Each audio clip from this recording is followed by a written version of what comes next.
This is Jamie Drummond for Good Food Revolution. We are here at 30 Bench with winemaker Emma Garner. How are you, Emma? I'm great, thanks, Jamie. Now, we are here to look at the red wines of 30 Bench. Now, most people think of Riesling when they think of 30 Bench, but 30 Bench also produce a range of really interesting red wines. Please tell us a little bit about those, Emma. Well, as you can see, we've got the range in front of us here. So the wines that we make are starting with our Pinot. We've got a small planting of Pinot Noir, which we've really started to devote a lot of time and energy to in respect to viticultural as well as winemaking. Knowing that Pinot can do so well on the bench, and now that the age of our vines are starting to produce that intense fruit that we were always looking for, we've really started to focus on it and have seen great results. What do you believe the bench brings to Pinot Noir?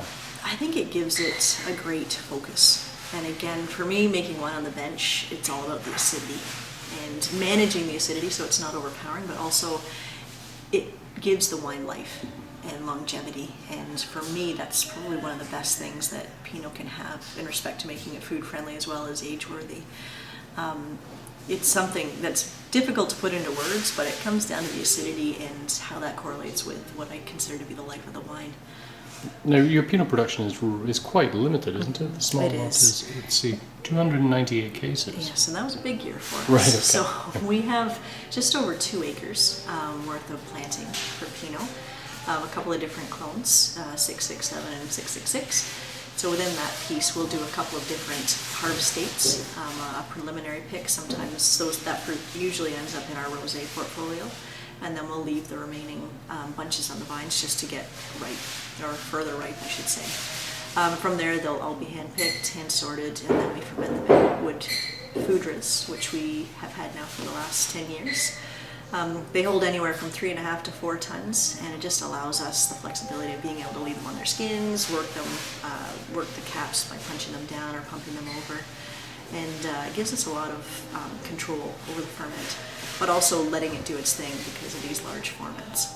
And as well as Pinot Noir, you also do a range of Bordeaux varietals. We do.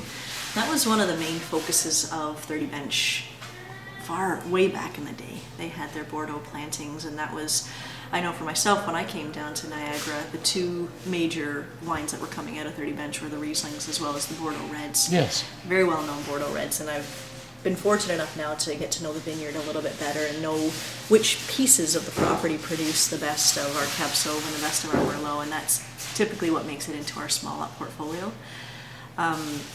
Every year we manage to make what we refer to as our Winemaker's Red. So the setup of our portfolio is similar to our Rieslings. We have an entry-level red, which is a Bordeaux blend.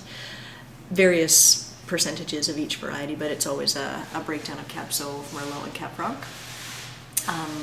And then in the years that I deem it possible, we'll make our small lot portfolio.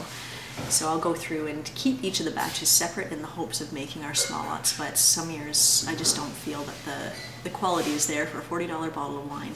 And the great thing in those years is the winemaker's red sees the benefit of all of the extra purchases or the extra investment that I've made in those I think pieces. I've felt the benefit of that a few times, actually. Right. Yes. I'm glad. So in 2012 specifically, we were able to make our entire range of Bordeaux reds.